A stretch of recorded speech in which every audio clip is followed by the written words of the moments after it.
her. Clank the clank, bitch. Arrest her. Clank the clank, bitch. Hey y'all, what's going on? I hope you enjoyed that little clip. You know I have to just throw that in there real quick, y'all, because oh my, that just did not age well now, did it? Anyway, let's get into it, y'all. The Real Housewives of Potomac, Season 9, Episode 12, Shake the Devil Off. And that is what we did indeed. But before we get into it, y'all, hit that like button for me and my channel. Please, please, please, and thank you. It helps me and my channel in terms of the algorithm. It helps me attract new subscribers such as yourself. And if you are not a subscriber already, I'm not exactly sure what you're waiting for, but go on ahead, hit that subscription button, become a Barb's babe. We would love to have you. Also, drop down in that comment section. Let me know what you guys think of my commentary as well as the episode. I would love to have a little kiki with you guys down there. I do answer back to all of my comments. So yes, do that for me, please. And hit the notification bell so you know every single time I make an upload, and share me with all of your people. Where we at? Boom, here we are. Hey y'all. Oh, hey y'all. Hey. First of all, let me fix what is going on with, oh yeah, okay, cool. Yes, I do have a green screen. Yes, I do. Okay, settings were a little off. Nonetheless, as I said prior to, y'all, this episode, it was cool. You know, I'm down for a kiki down that comment section. However, not too much happened. Honestly, it was split from the beginning, picking up at the Lovers Lagoon party, and then so on and so forth. We see the ladies going ahead and head off to Panama. So without further ado, let's jump right into it. Let me throw my banner up here so you guys know where to follow me at. All of my socials are now scrolling at the bottom of the screen. So picture it. Lovers Lagoon party circa 2024. If y'all know, y'all know. Y'all know where I got that from. But anyway, so Jacqueline, she walks in, as we seen last week. It just wasn't, she just doesn't give and execute how she thinks she does. And honestly, I mean, even in this scene, she knew deep down inside this didn't go off, you know, like the bomb she was hoping it would go off. But she walks in, Karen jumps up, all hell breaks loose, so on and so forth. Karen's like, you know, nope, get off my property. You are not invited. You are trespassing. Somebody get her out of here. And Jacqueline, she's like, you know, she's there for love. She knows Karen's heart has been heavy. So she has these 8 balloons to signify the weight of those 8 citations. Mia was cracking up, by the way, which told me that, yes, she knew that she was either in on this. Scratch that. Scratch the word either. She was in on this. And I say that because production even asked her, like, did you know she was coming or whatever? And she was like, no, like she didn't give her the information. And I think even Karen asked her, like, or Stacey, I think it was. She's like, how did she even know where she was or where the party was? And I'm just like, no, she kept denying it. And it's just like, on one hand, I'm like, either production told her, that's not far-fetched, obviously, or B, me and my best friend share locations. So if Mia's your bestie and she's there, it's not, you know, we all have iPhones and smartphones. It's not hard to, you know, pop up on somebody when you guys share locations. So I think that was beyond the point, honestly. The point was she thought that she could come up in here and just do whatever she wanted to, and Karen let her know that she had another thing coming, okay? Gizelle, she also had a smile plastered on her face as well, which, you know, not surprised there, because we know that Gizelle and Karen are the best frenemies since, you know, the dawn of time, right? Yeah, so I did laugh though when Darius was like, whose friend is that? And Jassi was like, it's Mia's friend. So, oh, okay. Like the men never really completely know what's going on unless they're trying to get into the mess. They never really know what's going on. As Josh said later on in this scene, he was there, he was chilling. They were all very much, you know, chilling, eating, drinking, doing their thing while all of this was, you know, ensuing, right? Jacqueline did actually hand out the balloons. I thought that was shady for them to take those balloons, but it's not my party, so I'm not crying. Do you, boo? And yes, Kay, what was Jacqueline wearing? It's like, you're gonna come up and bust up in here and try to make fetch happen, and you not even, like, it's not even giving. Nothing she does is ever giving. And I think that's the point that a lot of us are trying to make here, where it's just like, girl, don't come back next season. Production, if you are watching this, please do not let her come back next season. We don't need it. It is unwanted. And quite frankly, I was upset when I saw that she was coming on the trip and not Jassi. Even though Jassi has her things about her, y'all. And if you don't know what I'm talking about, go back to, you know, my first couple recaps, reviews of the season. Jassi has her own things about her that she, you know, is dealing with. However, I prefer her a whole hell of a lot more than I do freaking Jacqueline. And honestly, I would even go out on a limb right now, and I can't even believe I'm about to utter these words, but I'll tell you why in just a second. I would even rather Charisse. Like, I would even rather her, because based upon, you know, that beautiful body cam footage that we seen last week of, you know, our beloved Grand Dame, that tells me that the allegations that, you know, and the rumors and stuff that Charisse has been speaking on for so many years as pertains to Karen, it's obvious that she wasn't lying, you know, about, you know, her known as the drunken lady, you know, in the bathrooms, yada, yada, yada. I kind of believe her now. So as far as that, you know, she's someone who tells the truth, in my opinion. She could come back. But anyway, what else happened? Not too much. I did laugh also when Karen told Ray to take his arm around from around Jacqueline. Oh, that was funny. And if I was Karen, I also would have told Mia that you can hop in her car and leave right with her, because she walked her out and was talking the entire time. Not cool, not cute. You don't need to be here. Neither one of you guys need to be here with your antics, in my opinion. But yeah, she sees her to the car, and that's kind of where that ends for the most part. And then back at the party, it's time to eat, and Mia tries to go up to Karen, and Karen's not having it, rightfully so, in my opinion, because she was in on the bullshit. You can't tell me she wasn't. I do have to knock Karen down a peg, though, as far as her hosting skills, because Kay, I believe she said she's allergic to cheese a couple episodes prior. Her and Karen are supposed to be having this close-ish relationship. I'm like, girl, like, why didn't you know? Like, why didn't you have any other options there? It's 2024 and about to be 2025 in just a few days, y'all. And honestly, we all know, literally a week from today, right? So we know that everybody has different dietary restrictions, or, you know, some people are gluten-free, vegan, pescatarian, etc., etc. So why not have, you know, a couple different options there? Because she just sat down there, and it was very much like how I feel too. Like, oh, like, okay, well, I guess I'm not eating then. Like, what the? And F you, Greg, because he was just chowing down. He was like, oh, I'm gonna just eat my salad then. Like, and I'm like, the salad, like, couldn't they whip her up a salad and just not put the cheese on it? Because I'm assuming it was like on top, right? As a topping. Whatever. Karen, do better next time, right? Not understanding how Karen, or Gizelle, I should say, didn't hear the whole 8 citations. It was clear as day. We heard it, right? I think that was her just trying to play in our faces. I did think she heard that.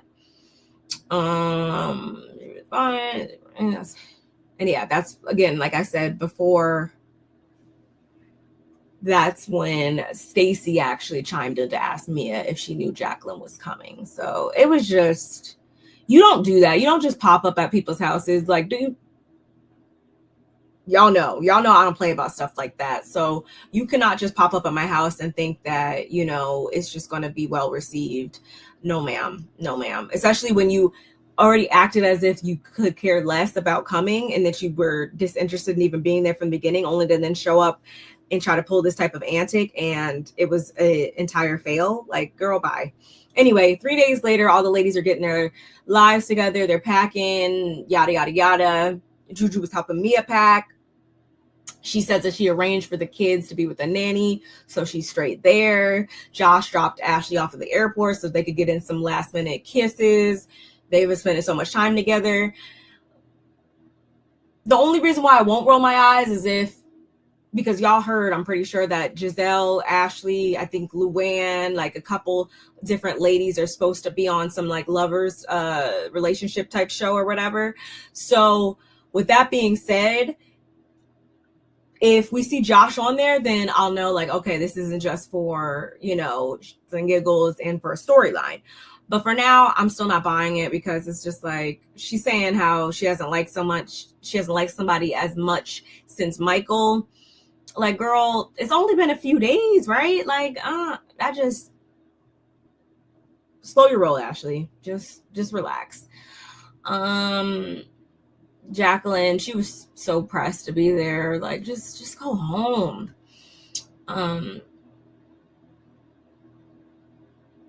I loved how Gizelle was trying to call Jacqueline out to her face here about, you know, being shady and popping up to Karen's house when she wasn't invited. But that's not the tune that I feel like she was speaking when she was there in that moment. Like, she was very much, she took the balloon. So I'm like, don't try to hold her accountable now. Like, we got to stop doing that. And that seems to be a major flaw for Gizelle, is that she doesn't hold people accountable in the moment. She doesn't react how I feel like she should react in the moment when things are happening. And I'll expound upon that later on towards the end of this episode, of course. And I'm really trying to make this a lot more interesting than I feel like it was, because not too much happened, like I said before, y'all. Anyway, when Karen gets there, she tells Gizelle that, you know, as far as Jacqueline's concerned and everything, you know, you don't force friendships on anyone, and that an OG check is quite needed. And any other time I would be going up for Karen, I'll be like, yes, like, I'm here for it. Check her, do what you got to do, because you don't disrespect anybody's home and their functions and, you know, their well-being like that. Like, I would be 10 toes down for Karen any other time, y'all.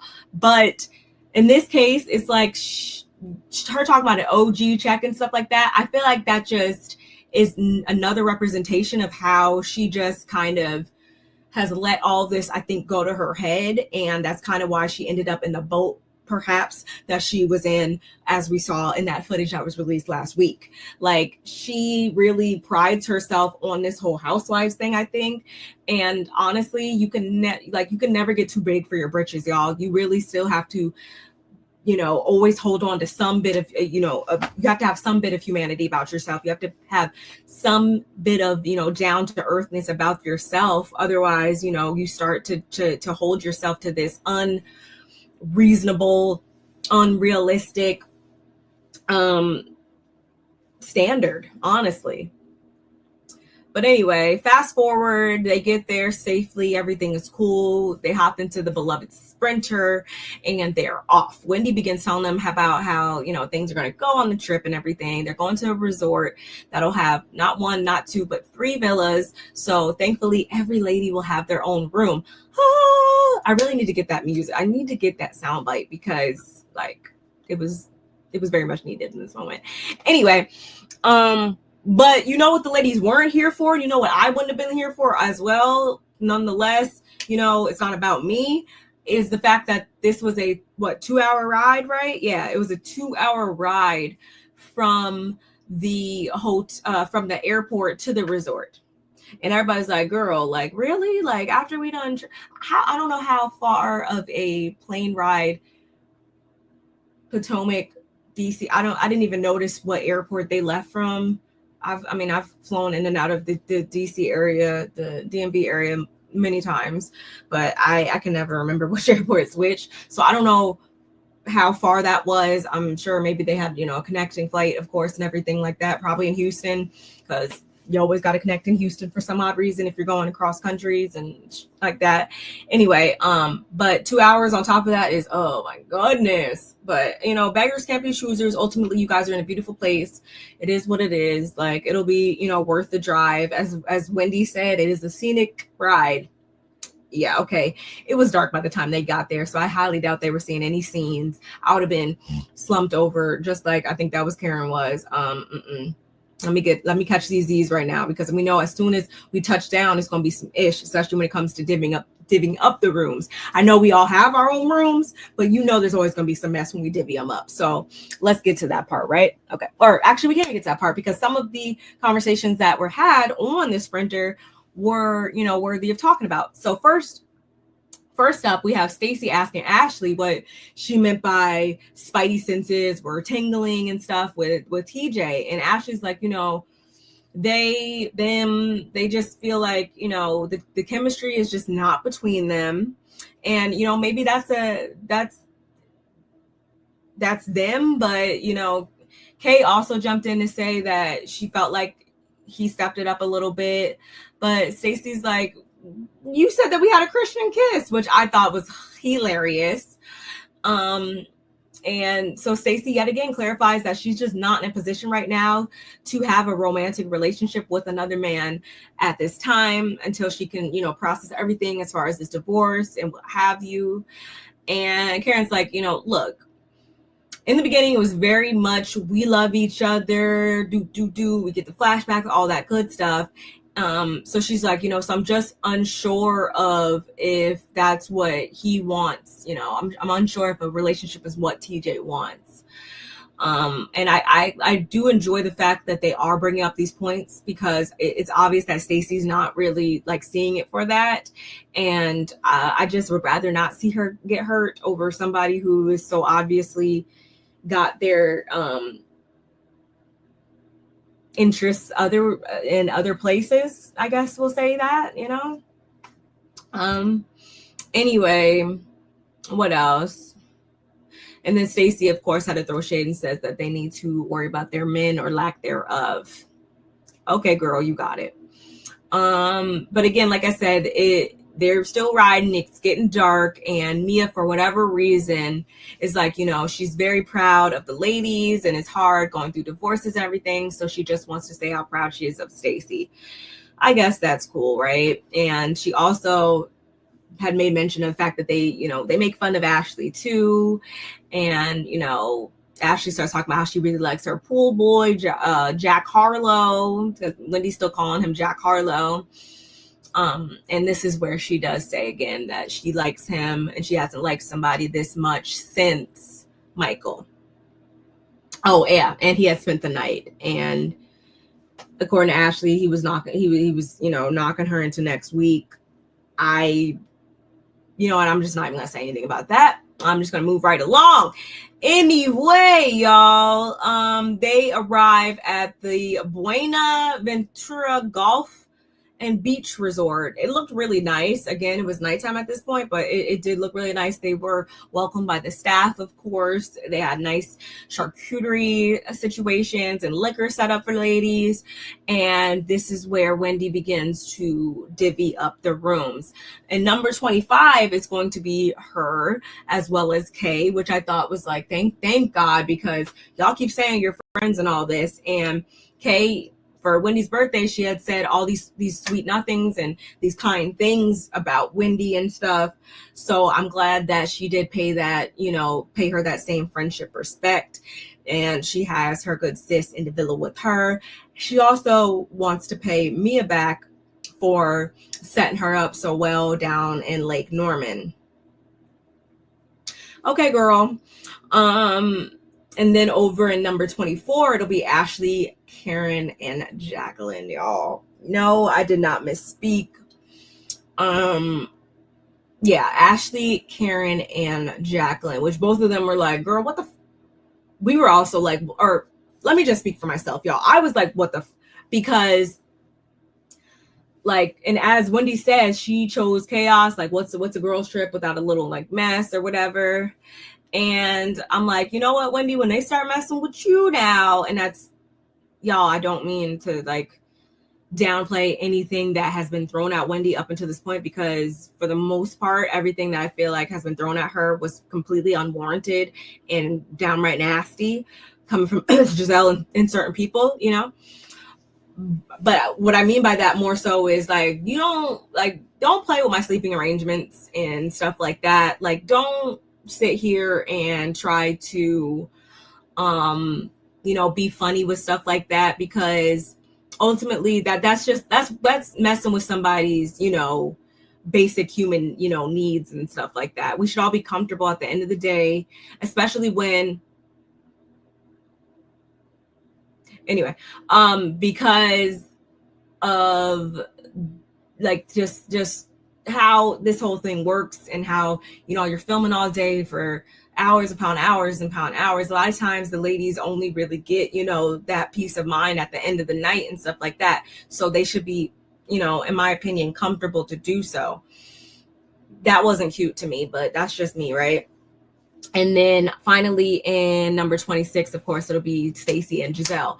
Now, what Wendy should have done was she should have switched Stacey and Karen. It should have been Karen and Gizelle in there and that down there by themselves. That would make so much more sense.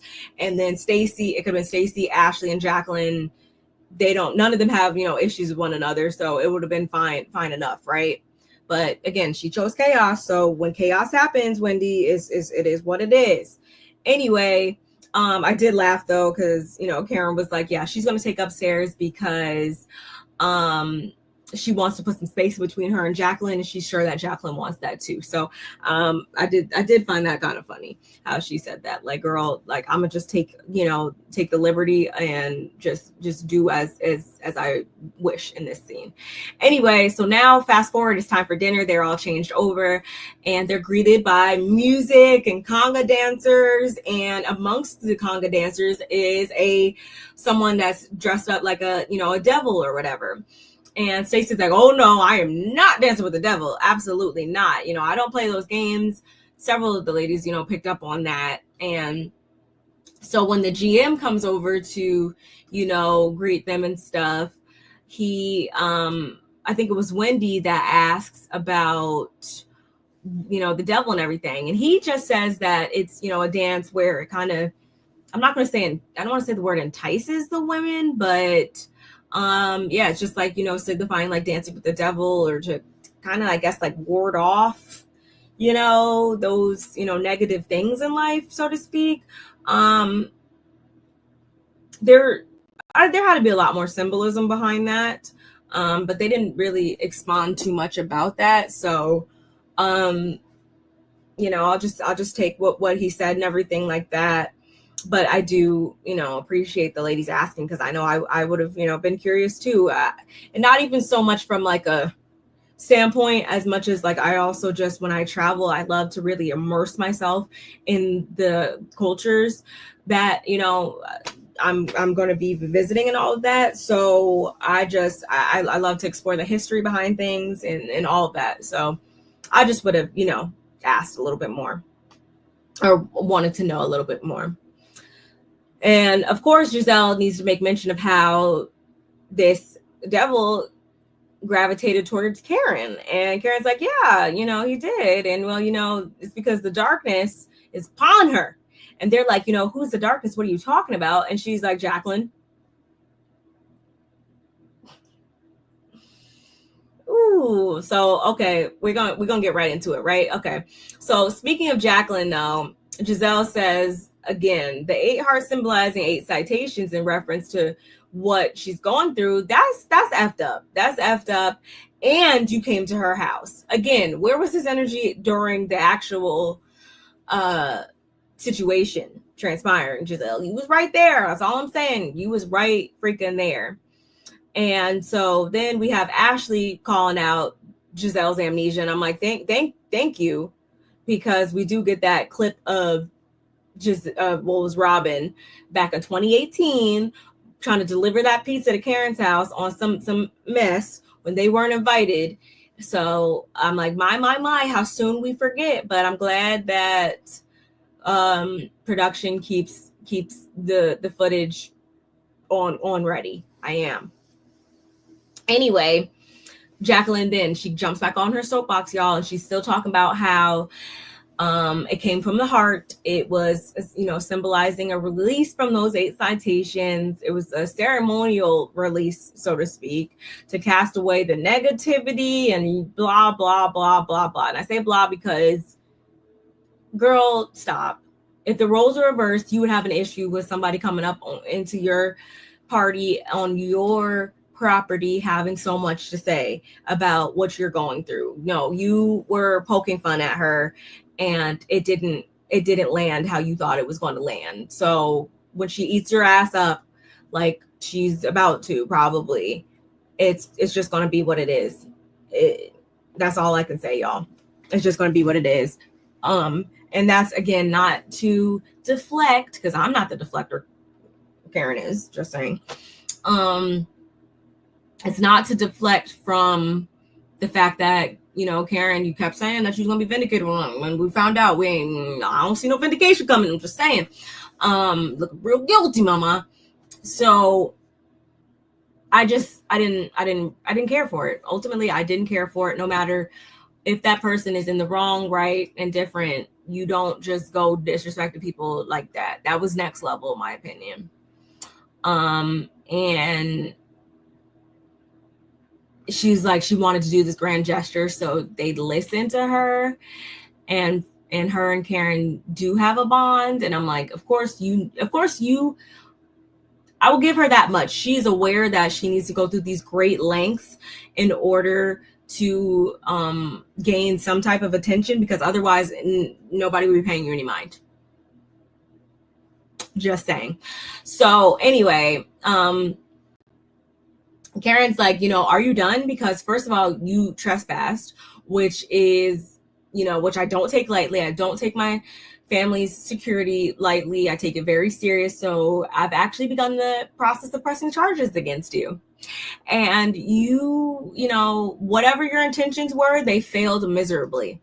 And Jacqueline, she is still on her soapbox talking about how she walked in with, pink balloons in the shape of hearts. Like, how could she ever be on some, mess? And Karen also mentions how releasing balloons into the atmosphere is, illegal because of global warming and all that.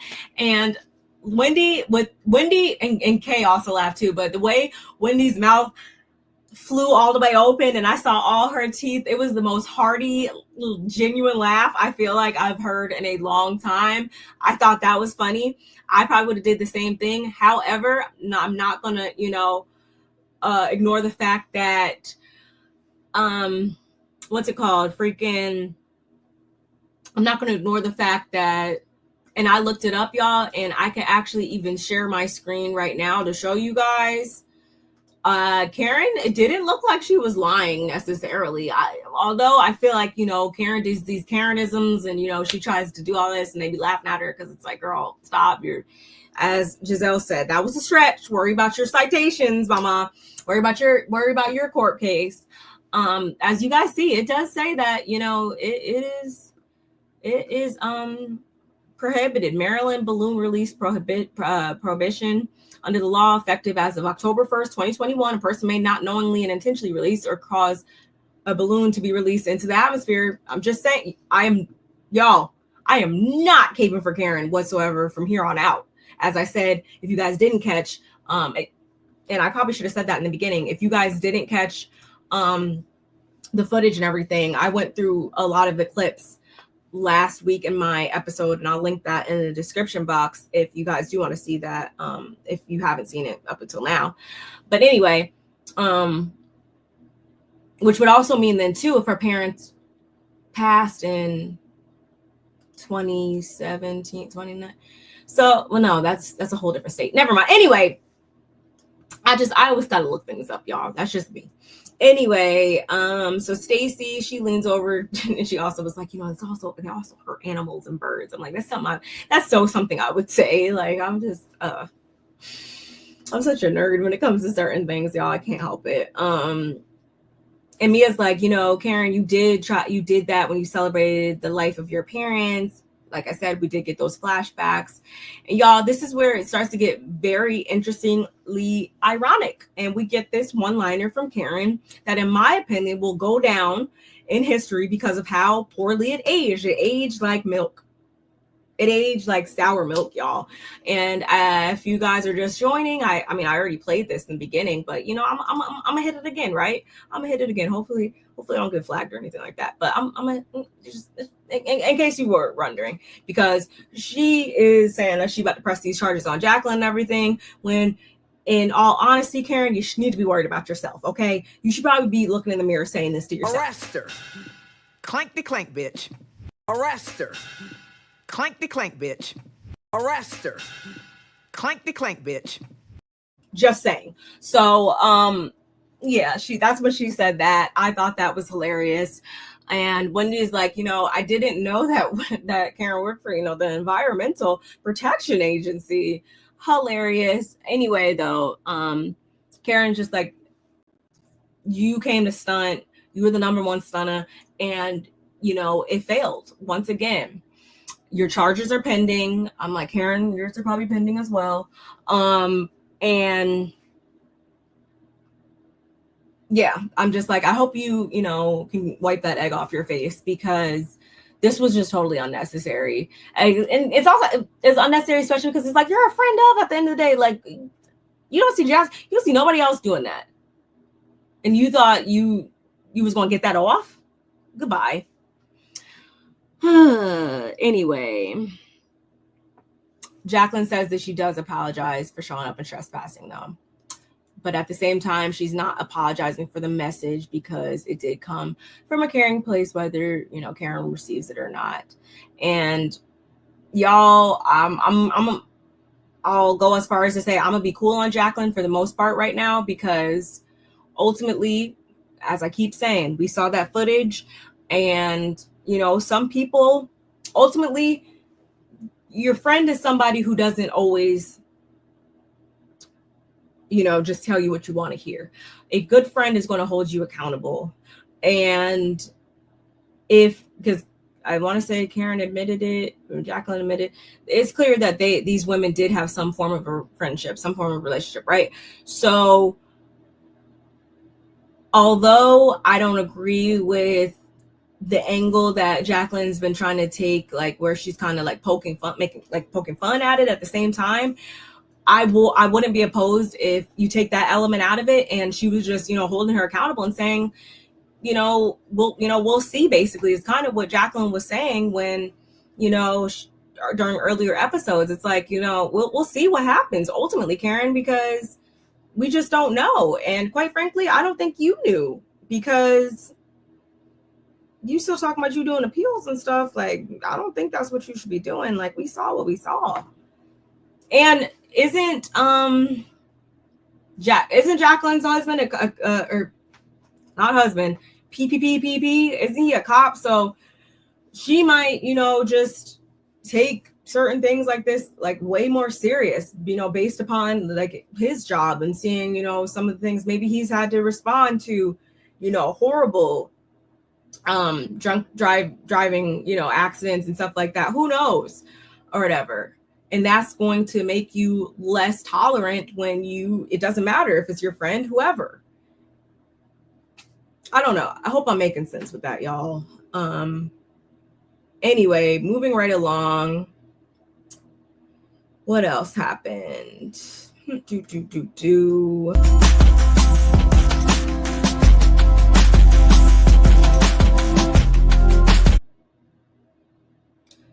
And so, y'all, for whatever reason, this is when Gizelle decides to address Mia about that outlandish comment she made about her daughters, that she should have addressed, you know, her about episodes prior or off camera or whatever, prior to now. Anyway, so Gizelle, she's like, you know, we don't bring up children in this group, which, can I just say, is complete bullshit, especially coming from Gizelle, who has brought up, if you guys were watching, you know, earlier seasons, how she tried to say that, started the whole like rumor about Monique's youngest son not being Chris's and that whole thing. So let's not act like we don't say things about people's children, but okay, girl. But again, she chooses to address Mia now here. And she goes on to say that last year they had a conversation in the DR where she revealed that her teenage daughters were sneaking boys in the house, and she found out via the Ring camera again. But at the end of the day, they're teenagers. That's what teenagers do. And if she puts her daughters on social media as she wants, and it seems as though they're perfect or they're presented as perfect, then they are perfect. And in her confessional, she says that, again, she wasn't going to address her at the Lovers Lagoon party, and who Mia was at their age is not who their daughters are not who her daughters are at their age, at whatever Mia's, whatever. Y'all get what I'm saying. It's like, okay, I get it. But at the same time, Gizelle, I do feel like if this was anybody else, you would have all the smoke in the world. You'd be ready to you know, get them fired up off the show. I feel like if it was anybody else, and that's why I was so glad when Wendy spoke up in just a moment here to say what she said. And so that's when Mia was like, you know, they put, you know, what they want on social media. They choose to put what they want on social media. And, you know, Gizelle decides to just highlight the perfect parts. And, you know, your kids are not perfect in all actuality when they're sneaking boys in through the back alleyway. You see how she added on that extra stank, and Gizelle still didn't hop up. There was no table flipping. There was no nothing. Just saying. And I'm not sitting here trying to, you know, endorse violence, y'all. I'm not by any means, but I'm just saying Gizelle has had all the smoke in the world for the likes of people like Candace and the likes of people like Wendy in seasons prior, when she thought she even got a sprinkle of a thought that they were looking or making faces or had anything outlandish to say about her daughters. So, like, why don't you have that same level of smoke with Mia?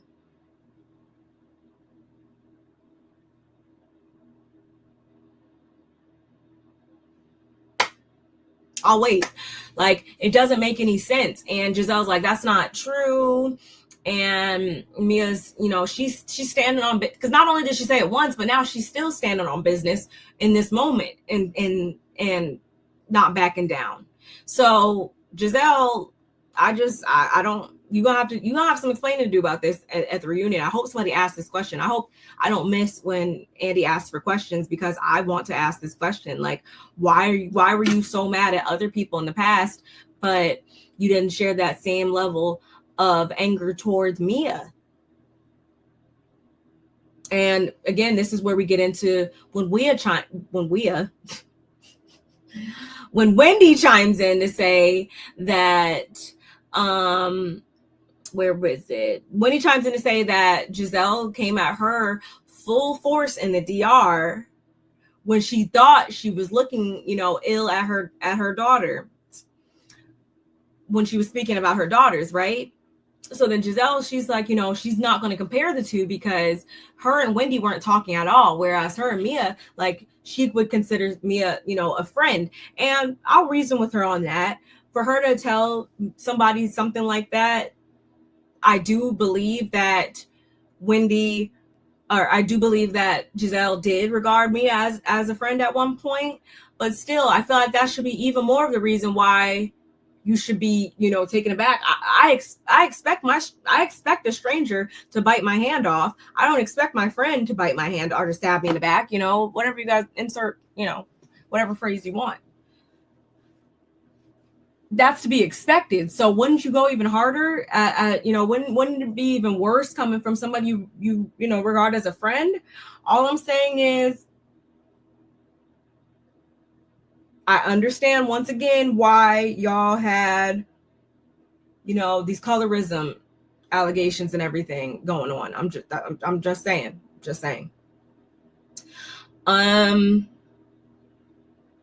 So then Karen, she jumps in, or that's when Wendy in her confessional, she breaks down how, there's this double standard she sees, as though, Gizelle is just somebody who's very selective about who she directs her anger at. But cool, noted. And I'm like, thank you, Wendy, for saying something, because for a minute there, I thought that Wendy was like on some whole like, we just besties, I'm gonna act like nothing's wrong and all that. So I do like to see her still holding Gizelle accountable, even though we've moved on. I still like, she's still got a couple toes on her neck, and I'm okay I am totally okay with that, based upon the way that this lady has came at her in the past. Anyway, so that's when Karen jumps in to say that, what if one of them says something about her child, but wait, never mind, Mia's done that, herself. So that doesn't even matter, right? You can't even use that argument. And then Ashley brings up how at the GNA event, Mia had expressed a lot of things about Gordon, but then, on Father's Day, she was wishing Inca happy, Father's Day. It's just like very just like, what are we doing here, girl? And Jacqueline, she tries to come to me as aid and talk about they don't understand that Mia's going through a lot that they can't even understand. A lot that she's brought on herself, in my opinion. But anyway, you guys aren't ready to have that conversation, are you? Anyway, basically, I understand me, and I like to say Mia math at this point. I understand Mia math in this instance, where on one hand she says she congratulates, she sends salutations, whatever, she goes up and says happy whatever to whoever that held that title at one point in her life, because she was in foster care. She has several people that she regards as mother figures or whatever in her life at different points. So I can understand that, I definitely can. But I'm like, because he's done like some monumental things for your children, like that were just that monumental up until this point, that you need to, extend him a happy Father's Day. I feel like that was a stretch, but whatever. In the end, Karen, Wendy, they're all like, let us help you if that's what you want, or, how you want it. Just like, let us know, girl. And that pretty much concludes the dinner. And then in the final scene, y'all,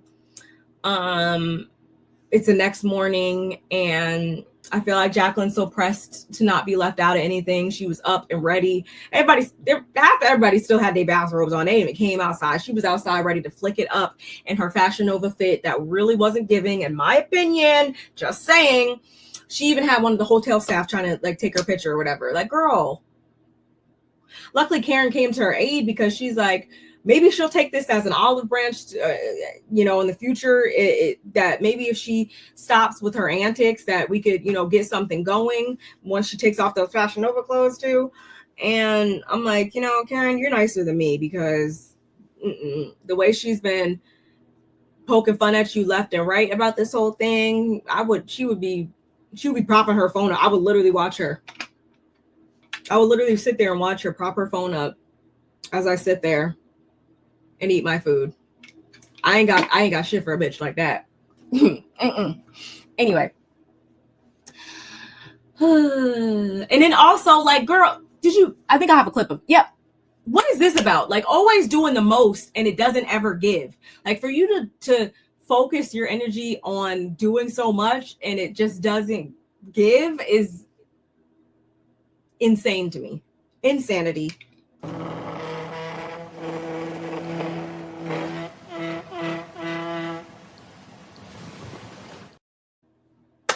Girl, you could have picked that chair up, like, just extra for no reason. Anyway, so then Wendy comes out. She has personalized bags for all of them with their names on it, and they got Stanley cups. They got Panamanian, authentic Panamanian rum up in there, because they're about to head out to the city and do a rum tasting. They're going to do some shopping, all the things. And so, and it'll also be followed by dinner, which we'll see obviously in the next episode. And the final scene that we get, y'all, is, well, everybody's outside but Mia. They're like, where's Mia or whatever. Camera pans over to Mia, who's on the phone with her mom, Veronica. And she's talking about, how she can't get over the fact that He would bring them to another state and drop them off without telling anybody. She doesn't know where her kids are. Da, da, da, da. And as I said earlier, she had already told us that she made arrangements to have, the nanny take charge of the kids for the whole time she was going to be gone, right? So she tells us in her confessional that last night Gordon had came over and took the kids because he didn't want them to be with a nanny. And then he had them in less than 24 hours, he has dropped them off 4 hours away with their old nanny. So now she's at a complete loss. She don't know where her kids are. She don't know what's going on. And honestly, like I keep saying, y'all, I'm here to give Mia the business whenever she needs to have the business. But in this case, I was on her side because it's like, it doesn't matter if that's the father, it doesn't matter nothing. Like, where are my kids at? Like, you don't just. So yeah, this is what she means, because she gave that whole, I never know what version of Gordon I'm going to get, all that. If this is what she means, like this is the type of antics, then I mean, two things can be true at the same time. She could be full of shit and on bullshit half the time, but he could also be doing the most in instances like this. You don't just like, what are you doing? And it's not even like you kept them. You dropped them off at another nanny. Like, what are we doing? 4 hours away? I'm going to need Gordon to sit down and give a confessional. Oh, so is both Gordon and Ink going to be at the reunion? That'll be a first. That's weird. Oh, God, that's so weird. Anyway. Again, y'all, that's where the episode ended. I hope you enjoyed my commentary. I hope you enjoyed the episode too, of course. But let me know your thoughts, opinions, etc., down in that comment section below, y'all. And like always, I will catch you guys in the next one. Like the video. Bye.